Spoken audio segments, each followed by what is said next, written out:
which chemical weapons that can have devastating effects could be directed at us.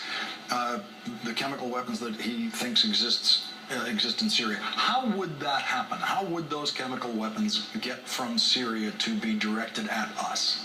Well, the most obvious possibility would be that the controls that Syria has traditionally held on the chemical weapon stashes that they have, which are enormous and dispersed throughout the country, could be made available to Hezbollah, other non-state actor groups. There's been a lot of concern in Syria that the Al-Nusra Front, which is an extreme Islamist group which has been holding, quite shockingly, Western journalists and torturing them. We have a lot of stories recently about this, that any one of these groups could end up with these kinds of weapons and use them against either the United States or allies. And that possibility still exists after the potential attack against Syria. So these weapons are a real problem. And I think that the White House is not... Could I ask you technically, what would be the transport method of that kind of weapon from Syria to the United States? Well, I think that to the United States proper, they would have to come over by boat, ship, or some other mechanism. I don't think they could be fired by any means. Right. They could be fired at U.S. embassies or something there. So we have a geographic advantage, but they could be used. Sarin gas that hits population centers wherever they may be, malls, a U.S. embassy, other kinds of things. These are the concerns that I think are genuine.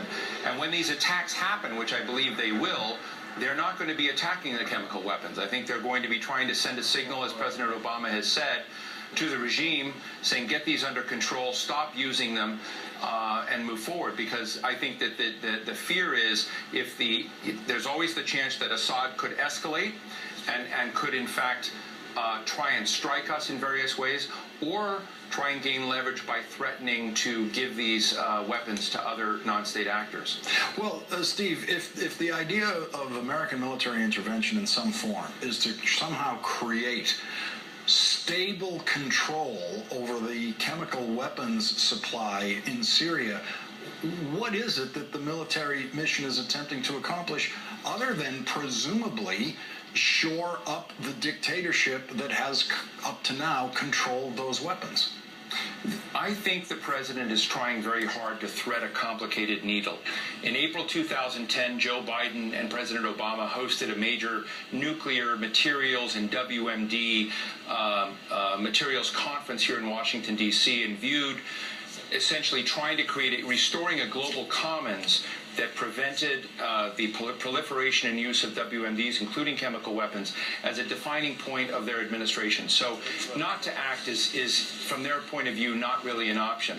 I think that when they begin looking at how they proceed to create a stable outcome, the point is if you send a strong enough signal that you can go in, I think ultimately the question is how do you go from a strike on Syria to a Geneva peace process that involves the Russians. You have both sides squaring off.